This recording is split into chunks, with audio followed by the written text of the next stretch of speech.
Hello, I'm the Angry Spork, still taking issue with James Taney and the Forest Detective Comics run. Now, if you're noticing something different, no, I didn't get a haircut. Still, I'm wearing a straitjacket. Funny story about that.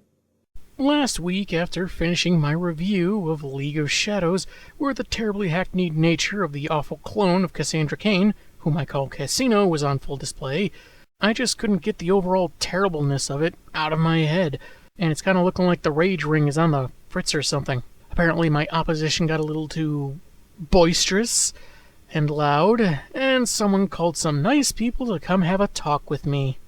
Hey, Weinar, who was it that called again? The Albertons. The people who live 5 blocks away and are always listening to thrash metal at full volume, they heard me? Yeah, brah. Okay, that checks out. Anyway, long story short, I have to prove that I can get through my reviews without undue amounts of anger before I can get this thing off. Not that anyone thought to bother to get my perspective on the matter and read what I was reading, but hey, what are you going to do? So let's see how much further I can be tested as we continue with The Wrath of Spoiler. I fail to see the threat. But I do expect several blocks of Gotham real estate to suddenly burst into flames.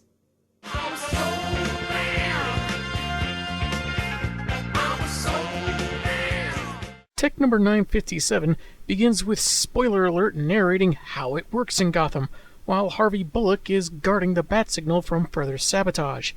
They've even installed an electric fence to protect the signal, which is weird considering that citizens were allegedly incensed at the signal being on police headquarters given the Victim Syndicate storyline, and given the frame-up in League of Shadows, some people think Batman is a murderer. Feels like an inconsistency and there's no follow-up on it. As she somehow infests Harv's donut box with roaches, her view is that the days are all peaceful, but the nights bring out the monsters that challenge Batman, only to be beat up and locked away, while innocents are hurt every step of the way, she claims as she cuts power to the fence, and that meeting a superhero will be the worst day of someone's life.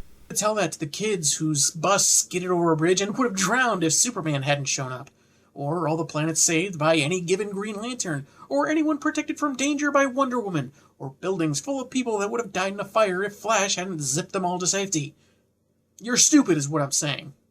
She says Batman's ways don't work, while she can see each step. But is improvising how to stop it all. After again disabling the signal, she swings off, and it looks weird here. Bullock seems to see her, but is shouting in anger like he doesn't. Anyway, spoiler alert, who is no longer a superhero, seeks to save people from being collateral damage by taking away their reliance on the Dark Knight, forcing them to deal with their own problems and live with some fear. So she wears a costume, is preventing Batman from being called, and is okay with letting people live in fear. Of course she's not a superhero. That sounds like a supervillain. Oh, but I'm sure the explanation for this will be oh so worth it. Of course, there is no connection, follow-up, or explanation vis-a-vis the dropping crime rate Gotham had before Mayor Hade's death. But that contradiction indicates that to some degree, even if some mayoral assistance was involved, Batman's methods can work. But that not only hurts Spoiler's narrative, it would probably mean the writer would have to put in more effort, and we can't have that. Anyway, the villain Wrath takes over the GNN news building, preparing to deliver a live statement to call out Batman. And he talks in these rambling statements that don't seem as coherent as I think were intended. Some of the bubbles read like half-finished thoughts. Anyway, technical issues pop up, and his goons, called Scorns, take someone to fix it. All his goons. Spoiler alert is hiding among them, narrating about the price of heroism, that vigilantes only encourage the crooks that they face, and trying to tell everyone proved useless. Well, maybe if you didn't systematically attack everyone while they were apprehending poorly developed terrorists. Just saying. She wants to save lives and make a point, that no one needs superheroes and people do just fine without the problems they bring with them. She takes out the lights and then the goons, telling the scared camera guy to keep his eyes closed as she takes one of the enemy helmets. The way she addresses an innocent she just saved feels pretty cold. There was mention of how she's used to working on a team, but of course that didn't pose a problem, so why bring it up? Since she's a hacker now, because reasons, she can access the network that connects the Scorns' suits with Wrath, who's busy making some dumb speech about freeing people from Batman and the police. Then he hears Batsy's voice, but doesn't see him. Wanting his shot, he starts blasting wildly, and his previously restrained hostages are just free to escape, I guess. Steph's narration claims Batman always just storms in, no matter of who'd get hurt. Okay, I see the problem here. Clearly, spoiler alert, watched Batman v Superman, and, unsurprisingly, it had a horribly adverse effect on her brain. I always wanted to be as good as him, better than him, and now I am. Well, according to you, and only thanks to bad writing. Bad and stupid writing. She shorts out his suit and bashes him with a door, narrating that she's a better option for Gotham. Turns out Batman's voice was a recording of their training matches that we never saw, and we should totally believe that some audio makes up for it, which she kept around for angry moments to remind herself of why she's doing this. Boy, is there stuff to unpack there. She's confronted by several cops led by Bullock, who knows she's the one that's been wrecking the bat signal. And I guess that shoot all vigilantes on sight edict after the mayor's death is on pause. She says the frightened people could have been dead if not for her intervention, is on Harvey's side, and doesn't want recognition. She smoke bombs away, her narration repeating the same thing about how it works as in the beginning, and stops on a roof. She narrates how the cops will take the credit instead of a cape, and needs to plan her next outing so she isn't seen by anyone, which will be the only way her plan will work. She removes her mask because this version of the character is extra stupid, and not just because she's approached by someone that's apparently followed her since she left GCPD. Anarchy. Next, intelligence. That hasn't been in this run yet, so why would it show up now? This issue had moments that weren't too bad, but it's still mired in the poor development of the focal character and confused motives. How Wrath was defeated was kinda clever, even if it felt baseless and convenient, and that bit about giving Bullock a free donut coupon was kinda funny. But everything else is relied on a character with bad reasoning and apparently forgetting some things the writer established.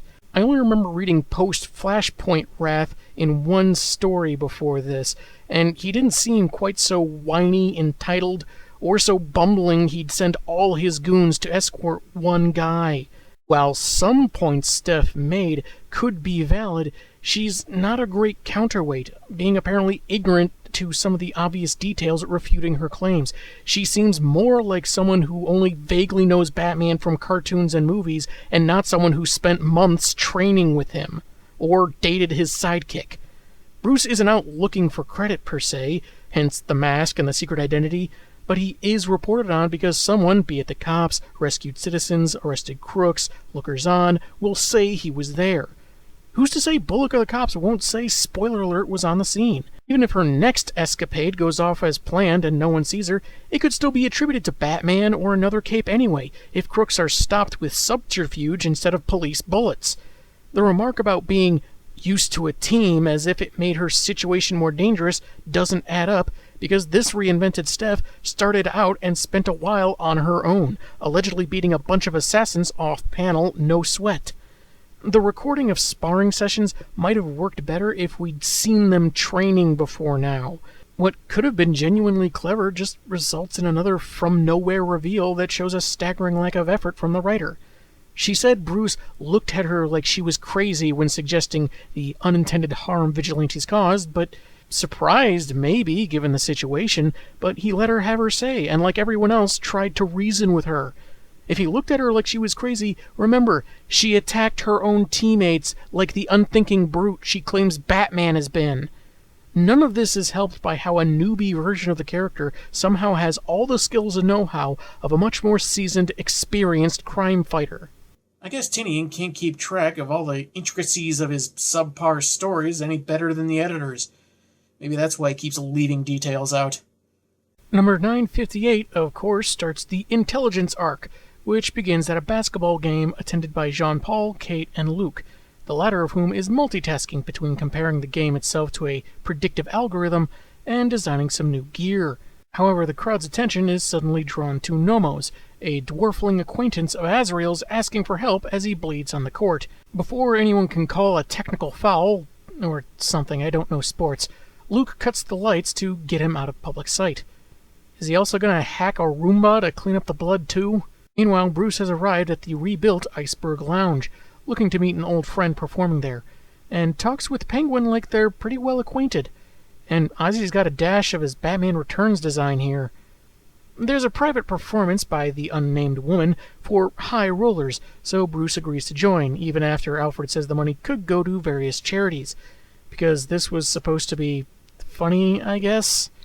We go to the Belfry where Clayface is reciting a play with CassINO, who's speaking her lines perfectly after listening to recordings, and Basil, one of the best, we assume, says that she could be a great actor, after which she speaks in her usual limited capacity.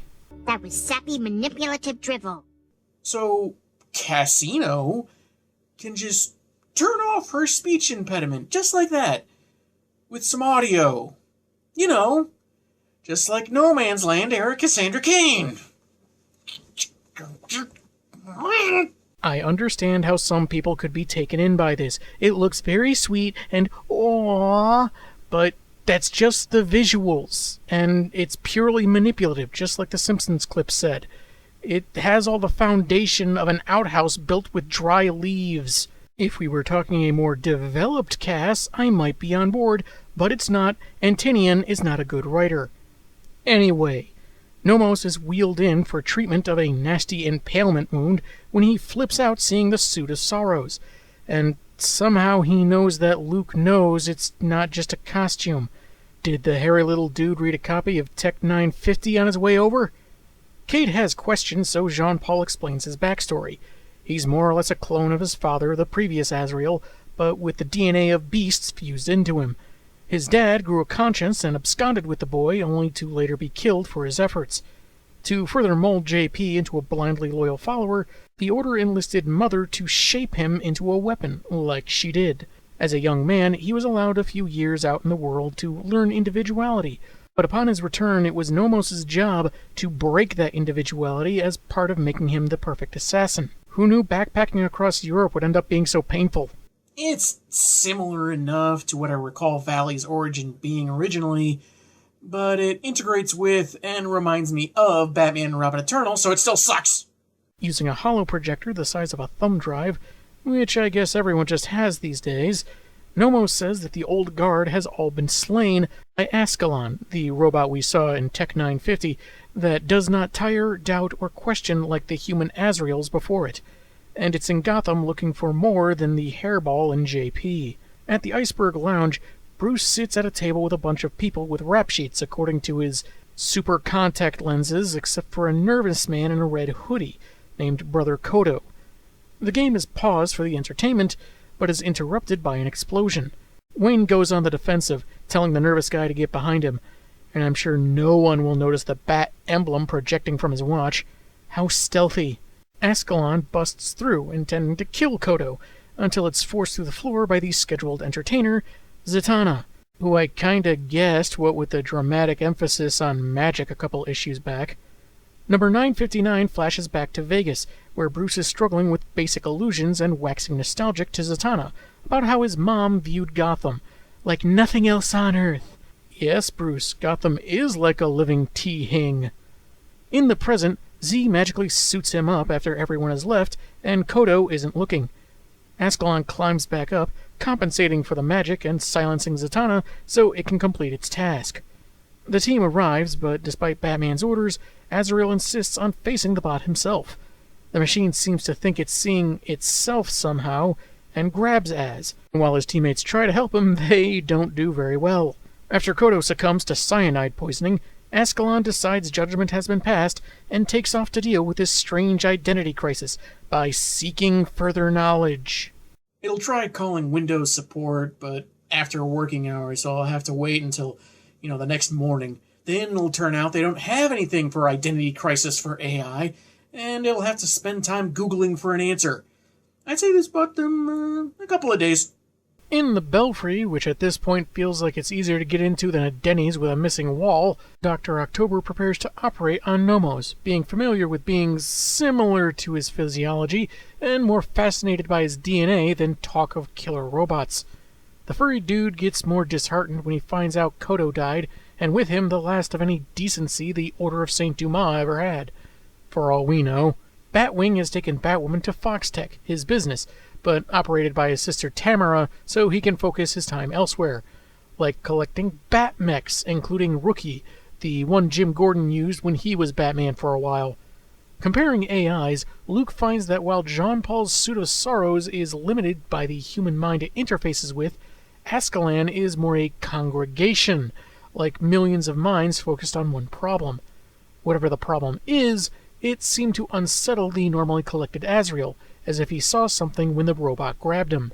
It's uploaded a bunch of annoying pop-up ads to his suit, and he needs a couple of hours to click the close boxes and update his spam filter. Batman and Zatanna chat in the rain, I assume because it's more sad and dramatic that way, when he brings up something from their teenage years, a way of answering unanswerable questions. This startles Z, who says the cost is unimaginable, but Bruce doesn't care because he wants to prevent another death like Red Robin, who everyone thinks is dead, by the way. Can't one dinner go by where we don't talk about your rotting corpse? Sorry. The issue ends with Jean Paul meditating that he is just a man, when a grim voice taunts him. You thought Yo could tame what was built into your very soul? Yo, yo, yo, word to your maturation vat, or something. He then sees a grotesque version of Azrael, saying it's time he remember what he truly is. Next, Short Circuit. Oh no, they're going after 1980s sci-fi comedies! Run! Drive, Johnny Five! Get away before you get a Tinian reboot too! No disassemble.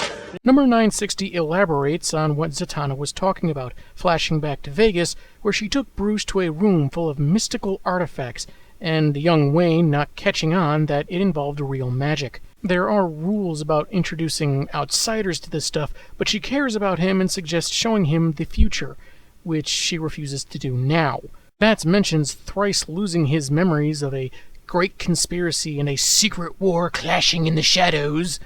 Aside from the obvious poetic dramatizing, it also makes it seem as if the Shadows and Assassins have been fighting for years, when it's been more like months. But with his memories restored by Raish, he also remembered how to solve all of the mysteries in an instant. Is he talking about mysteries relating to the clashing leagues, or is this more meme-like? Solve all the mysteries! That sort of thing? Zatanna switches gravity off and turns rain into flowers for a few seconds, saying the more magic consumes your life, the knowledge that the natural laws mean bupkis to some backward spoken words, you become increasingly detached from the real world, more of a ghost, unless you put serious effort into grounding yourself. It's weird that she's saying real world when, magic is part of the real world in their world. Furthermore, I was under the impression that speaking backwards was just one form magic could take among many. But with DC shaking up their continuity like a snow globe and a paint mixer so often, I don't know if they're even sure anymore. And the whole lost connection bit does feel a bit like hammy melodrama, but none of it is swaying Batman, who's seen some serious expletives since that time in Vegas. They made a taco shell out of Cheetos, Zatanna! Cheetos! What's worse for him is knowing he could have saved someone if he took one more step, and having lost him, he worries that whatever is in the works is targeting the people he cares most about. The supervillain that's good for no reason, the teenager that's smart until she's not, and two poorly reinvented assassin he's known for a few months. Strongly established connections right there. We go to a destroyed cathedral in the Swiss Alps, where Ascalon meets the self-proclaimed new saint of the Order, who looks like he stole something Tony Stark made for the Pope, and the Gold Power Rangers staff. The bot supplies holograms while explaining confusion over seeing itself in Azrael, who denied them being the same entity, and after their failed communion, Ascalon is afraid of the answer it'd find looking into it. It's told to freely learn whatever it needs to, since God is the answer in the pursuit of answers, and the machine goes, leaving Iron Saint to muse about bringing Jean Paul home. He, meanwhile, feels the system, the programming that made him so efficient and loyal to the Order, reasserting itself, but Nomos is in no shape to help. Batwing calls him over to Foxtech and to bring the suit. While JP is hesitant at first, the Horde apparition says it's fine and we can obviously trust him. We head to Zatanna's hotel room, where she mentions that she only took the gig at Penguin's Club to help some friends of hers he'd been blackmailing. They walk through the magic door to her sanctuary. To further caution her old crush against this idea of his, she shows him exactly what he wants, the Gnosis Sphere, which reveals hidden truths. A relic so powerful, one of Z's ancestors wiped the entire planet's memory of it after the desire for it led to wars across half the planet. We're through the looking glass here, people. So it's like a slightly more accurate Magic 8-Ball? Z can sense the kind of questions Bruce wants to ask, but isn't sure he'll be able to restrain himself. He could end up like the first human to use the thing, who spent weeks and weeks holding it and died of thirst and hunger, which... Not scientifically possible! Yeah, because people can only go about 3 days without water. At Foxtech, Luke has hooked up several of his Batwing suits together, hoping they, along with the Suit of Sorrows, can translate the language of Ascalon's AI, like a kind of Rosetta Stone. This all seems like a lot of effort so some rich dude can avoid paying $250 for readily available software, and a lot less chance it'll turn your suits against you. Just as Kate is wondering what's in the funky chamber at the end of the room, which is another component to the translation, they get a visit from the evil Evangibot, who I guess can teleport? Kinda convenient. Batwoman calls in backup as a pretty offended Ascalon discovers its mind is being run through Batwing's suits, and, well, evangelizes them into his new minions. What did I just say? It's Iron Man 2 all over again. But probably not as entertaining. Oh, you heard me. Two heroes try to make a run for it only to encounter Azrael, and he's not exactly on their side at the moment. Next, Ghost in the Shell. Oh, sweet, suffering McGillicuddy Tinian, would you stop teasing your next issues with titles of stories better than yours? Number 961, another flashback with Zatanna trying to explain magic to Bruce. Perception, suggestion, it's not terrible, honestly. And then shows him the Gnosis Sphere. Before she can explain what it is, they hear her father approach with a guest, but excuses himself to deal with his daughter's stunt in private. After taking the sphere, he wipes Bruce's memory. Yeah, he's a good soul and will continue to train with them, but the memory is too dangerous for him to keep. He is a little woozy as Zatanna leads him out, and he bumps into the man Giovanna is meeting with, Ra's al Ghul, because everyone's connected to everyone. Just like the Star Wars prequels and some of the sequels. Anyway, present day, Z regrets how things happened, even though it was the right decision, and was saddened she was only a stop in Bruce's life. She's over it now, but it was much more hurtful when she was 15, even though previous issues mentioned she was 17 at the time. Great attention to detail as always, guys. After a bit more sulking about it being better not having literally all the answers, Bats gets an alert that his family's in trouble, and they head out, apparently taking the sphere with them, because why not? I'd put it back, but whatever. Jean-Paul, meanwhile, is in a realm called the Heavenscape, where he encounters Ascalon, aka the System, aka the programming he was implanted with as a child, probably why it takes the form of one.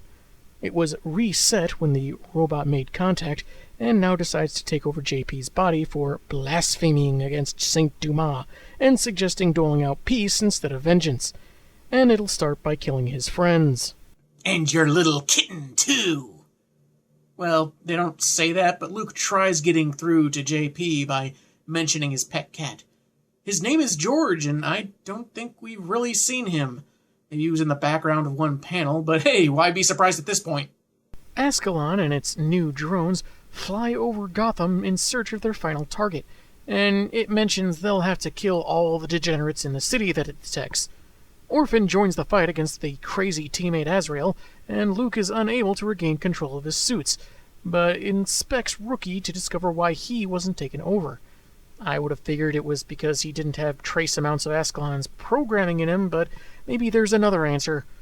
As for the fight, it's Not bad, except you'd think it'd be more interesting or nuanced since both Az and Orphan are supposed to have similar fighting prowess, knowing how to strike and win. It's not as good as it could be, but hey, we've got a reference in the form of a bat-eared Hardak here, I think. They incapacitate Az for a moment so CassINO can be vocally inconsistent again, because she's learning Shakespeare. Yeah, that makes total sense. But when he stirs, Zatanna arrives to magic him to sleep.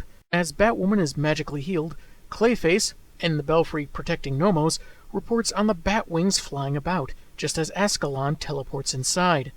Luke says they need Jean-Paul since his Suit of Sorrows, as it contains the same programming code as their enemy bot. Fortunately, Luke has been working on a new suit that allows JP to utilize all his skills without the malevolent dogma his usual suit provides, and the AI for the suit will be derived from Rookie, who was essentially programmed with Batman's moral compass. However that's supposed to work, so he opens up the Chamber of Mystery to reveal Azrael's new suit, designed to look like the Night Quest/Night's End armor. Because Tinian can't craft new stuff worth remembering, he'll just copy other people's work and hopes that maybe you'll associate him with those happy nostalgic feelings of stories he had nothing to do with. I guess this is what passes for writing at DC these days. Issue 962, and apparently Valley decided to take up opera singing with his new getup. In the Heavenscape, he's drowning at the hands of the Ascalon program, until it's challenged by a bat-esque figure appearing from nowhere, telling Az to wake up. In the Belfry, Clayface's shapeshifting has allowed Nomos time to escape, and Zatanna takes on the Batwing suits before they wreck the Belfry and anything within a mile radius. This seems to be a turn-on for Batwoman, remarking she wants to marry her, which is kind of a complicated issue for her since, Dan DiDio. And Orphan just says yes for some reason, like she's saying she can tell what Kate means. I've noticed this oddly used in response to other characters, and Tinian's not great with her dialogue in general, or anything else for that matter, so moving on. They take Nomos to safety while Ascalon is confused by the destruction of its stolen drones. It seems pretty self-explanatory. They're being destroyed. But it's told it doesn't understand because it only has a child's perception of faith without knowing the meaning of belief. The one laying down the theistic smack talk is none other than Azrael, in his new armor. Yeah, it looks cool, in as much as the suit it's copying looked cool at the time. It's more streamlined in some areas and seems to incorporate elements from the various versions Valley went through back during Nightfall, Night Quest, etc. But that's just the visuals. There's more I want to say, but, later. As they tussle, JP admits that Ascalon is a part of him, but it means he understands the robot's fears being proven wrong by gaining outside perspectives. Rejecting the notion, Ascalon breaks Az over his knee, which I'm totally convinced is a purely organic sequence of these events, and not simply more referencing the Nightfall Quest end storylines. Nomos, who managed to evade both a Marine and ninja assassin, approaches to tell Jean-Paul something, but has to get within literal striking distance to say he's your before being sliced by Ascalon. Broker! He's your stockbroker, and he's been making terrible decisions. Protect your 401k! Bats and Z arrive to hold the enemy back, though we don't see how they manage that, as JP tends to the dwarfling. Apologetically, he reveals the one who activated the deadly machine was his father, Jean-Paul Valley Sr., before dying. Azrael then attacks with greater ferocity, piercing the machine's chest, which, as Luke instructed, would allow for the bat programming in the new suit to fight Ascalon from the inside. However, since its master had earlier freed its protocol, it uploaded itself to every device in Gotham, including the Belfry's systems. Having observed the lives of every citizen via their data, it's still determined to pass judgment, as it seems the whole city hates the world, and none more than Batman. So it didn't so much delve into the core of humanity as much as it spent 3 minutes on Twitter. Z ups the ante by offering the Gnosis Sphere, going on a long spiel that is more or less, I wanted to be with my crush for evers and evers, and how wrong she was to be tempted by the relic. Life is about questions, not answers, and figures the bot will draw the same conclusion once it gets every answer from the orb. Ascalon holds it, and after a moment has a change of, core processor, I guess. It apologizes to its fleshy brother, makes the child system program physical, somehow, not even it seems sure, and they head somewhere they can learn. But before leaving with the powerful artifact, Ascalon basically says, "Hey Bats, you know that kid you think died and you've been mourning him for months? Guess what? He's not dead. Peace!" 2 days later, Zatanna's gone to contemplate her life, now that she doesn't have an all-knowing golden volleyball to look after, and Jean Paul decided to heal the old-fashioned way, sans magic. Because he can't truly escape his Saint Dumas roots, he also asked Luke to make him a new Azrael suit with the same Bat program, which he can feel in his head even now. I wonder if this is what you feel all the time. It's calling out to me to go into the city, to save people at any cost. More or less. But do not start heavily brooding, calling yourself Vengeance or the Knight, and do not refer to your fists as hammers of justice. That's all trademarked, and I will take you to court. Night Court! As they visit Nomos' grave, Batman remarks how Ascalon seem to know what they are about to face, and this may only be the beginning because cliches. I can't shake the way Ascalon looked at me, with Gnosis-sphere in hand. It was a look of fear, a look of pity. How can you tell? Its face is a metal plate with glowing symbols. It has all the expressive capabilities of a decorative tail light.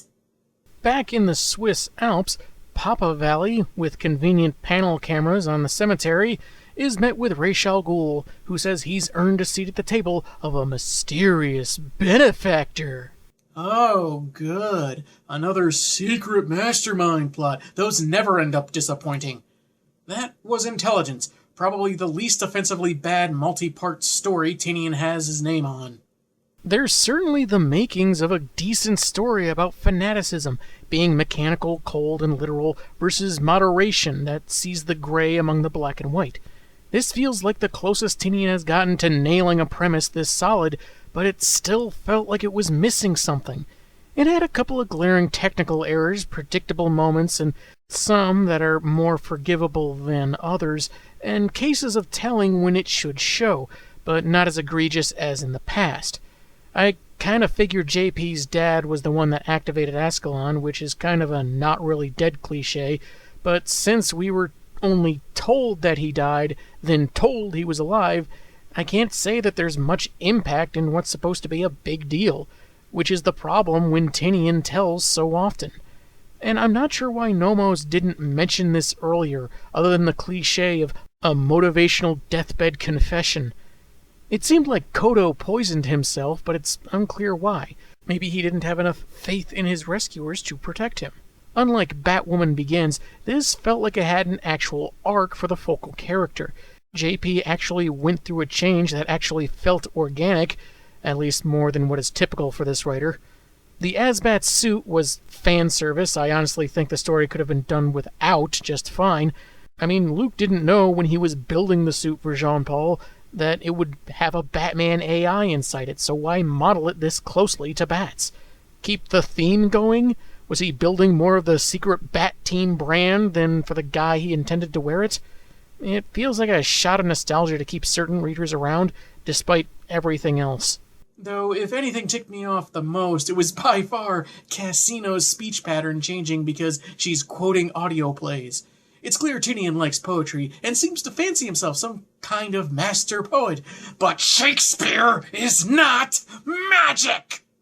All of a sudden, she can recite syntax, context, and sentence structures perfectly after listening to them, and act a part convincingly when Cassandra Cain, the character Tinian only thinks he's writing, had difficulty with spoken and written words because of how she was raised, making her more of a visual learner. Whether talking about his orphan clone or the good version of Cassie, if her brain worked like that, then listening to people speak every day would allow her to speak more than a handful of words at a time by now.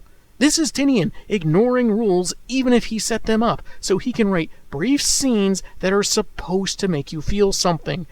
But without any kind of build-up, structure, or solid logic, it all ends up feeling very hollow. Wow, that is dumb. Well, I didn't rattle any windows, so I've fulfilled my court-ordered requirements. What? Does that seem far-fetched because there aren't any orderlies and I have no history of escape artistry? Well, it all happened off-screen. Trust me. I'm the Angry Spork, and man, have I got issues.